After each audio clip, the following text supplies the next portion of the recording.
Vamos a relacionar lo que vimos con el momento angular. Nosotros sabíamos hace bastante ya utilizar el hamiltoniano, en realidad el lagrangiano, para deducir la conservación del momento angular, haciendo una transformación que era una rotación, que lo teníamos definido. Ahora vamos a volver sobre eso. Entonces nosotros teníamos una partícula que se movía en el plano XY. La rotación infinitesimal la teníamos definida como delta x, delta y igual a, bueno, pongámosle epsilon f de x. O sea, vamos haciendo el cambio en x como epsilon por una f de x, epsilon por una f y, bueno, y esto resultaba ser epsilon y esto epsilon x. Entonces, después, asumiendo que el lagrangiano era invariante, derivábamos que teníamos una cantidad que se conservaba, q, que era px fx más pi fi. Bueno, y fx, fy los tenemos acá, por lo tanto, esto termina siendo el momento angular en el plano, x por pi menos i por px, ¿no? El f de x es el menos i, bueno, y el fi es el x.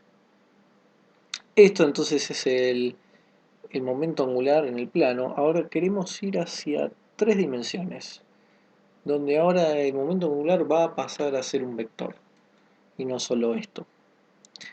Entonces, lo que vamos a hacer es todavía considerar esta rotación de infinitesimal de esta forma, pero ahora esto lo que va a hacer es una rotación alrededor del eje z, ¿no? Si nosotros tenemos zxy, bueno, vamos a estar considerando una rotación alrededor del eje z.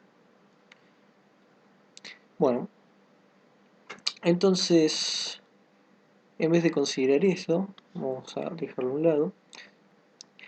La expresión va a ser igual, pero tenemos que agregarle que en el eje z nada va a cambiar. Eso lo vamos a expresar poniendo que el cambio en z es igual a 0. Entonces es casi lo mismo, pero agregamos esto. Esto se va a mantener, pero como ahora tenemos un vector, vamos a tener distintas componentes de ese vector. Entonces, lo que tenemos acá, en realidad, es la componente z del momento angular, es decir, eso va a ser Lz, va a ser x por pi menos i por px. Eso se mantiene igual, pero nos falta, si va a ser un vector, tiene que tener coordenadas x y coordenadas y. Bueno, para hacer las otras van a ser exactamente igual, nada más que tenemos que cambiar la x por la y por la z y la z por la x. Entonces, acá ahora tenemos, por ejemplo, Lx va a ser y por pz menos zpi y Li va a ser zpx menos x z. Y eso, bueno, si nosotros vemos lo que teníamos x, lo convertimos en y, el y en z, x en y, acá y en z, z en x, y en z y x en y. De esa forma tenemos esta cierta simetricidad y entonces cada componente del vector que va a formar esto, el momento angular total va a ser Lx, Li, Lz, y lo que necesitamos entonces es que se conserve cada componente si el sistema es rotacional, simétricamente rotacional en cada uno de los ejes. Entonces ahora vamos a volver a los corchetes de Poisson y vamos a considerar qué pasa con aplicar x, lz, corchete de Poisson, qué pasa con y, lz y z, lz, por ejemplo. Bueno, en este caso, si nosotros sabemos cuánto es lz es xpi menos ipx, podemos ponerlo acá. Xpi menos ipx, y lo mismo va a ser para los otros.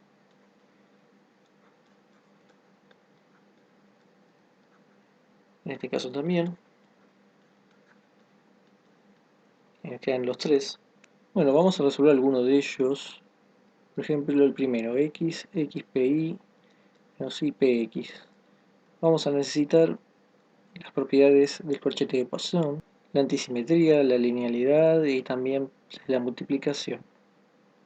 Bueno, por antisimetría podemos ver que esto va a ser igual a menos xpi menos ipx, x, y ahora podemos por linealidad tener corchete de Poisson xpi x más corchete de Poisson, vamos a sacar directamente el menos, ¿no? Eso no lo permitía la linealidad. Ipx x. Bien, vamos a usar ahora la de la multiplicación. Esto va a ser igual entonces a menos corchete de Poisson de, bueno, pongamos primero lo que sale afuera, saquemos primero el pi xx más, ahora sale el x, pi x, vamos a cerrar este primer corchete de Poisson, está asociado a todo esto, menos, y ahora tenemos que hacer exactamente lo mismo para este. Vamos a sacar afuera primero entonces el px, de modo que quede el corchete y x más y por el corchete pxx. Bien, ahí tenemos todo. El corchete de xx es 0, así que esto no podemos olvidar de este término. Bien, vamos a usar entonces también la propiedad de que QI, QJ, el corchete de Poisson de QI, QJ es 0. Eso significa que 2 de las coordenadas va a ser 0, o sea, acá tenemos 2 de las coordenadas. Este término también se va. Ahora lo que vamos a considerar es la propiedad de que QI PJ es igual al delta de Kronecker, es decir, que si I es igual a J va a ser 1 y si son distintos va a ser 0. Entonces, esto que está acá, que lo voy a reconvertir mediante la propiedad antisimétrica, va a ser menos, con este menos va a ser más. Vamos a tener en definitiva un x por x pi menos y pxx. Bueno, esto es 0 por lo que dijimos. Si fuera xpx sería 1, pero como es xpi y j son distintos, esto es 0. Y acá son iguales, o sea que esto es 1.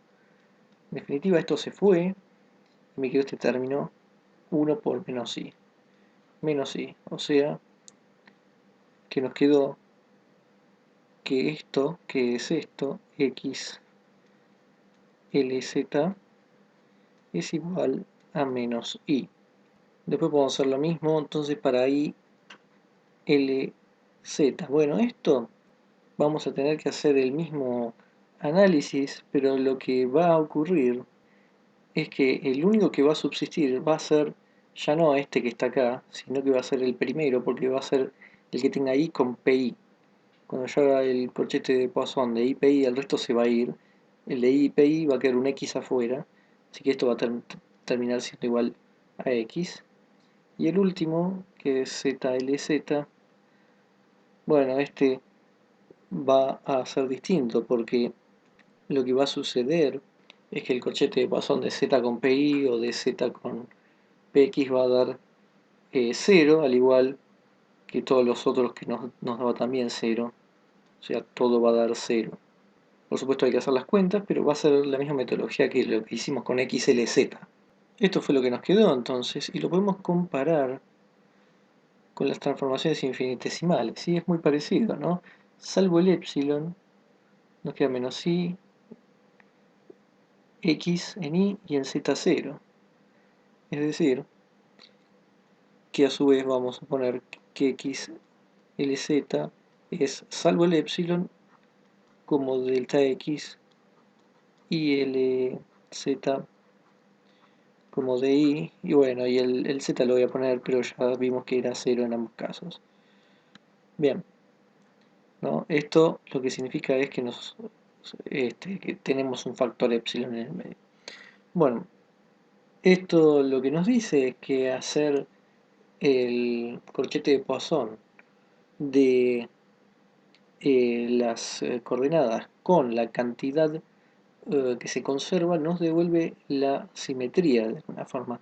Otra vez tenemos la relación entre cantidades conservadas y simetrías. Bueno, uno puede cambiar acá y poner Lx o Li y va a obtener también las simetrías correspondientes a cada coordenada, a cada componente de la cantidad conservada. Así que una vez más tenemos la relación entre simetría y cantidad conservada.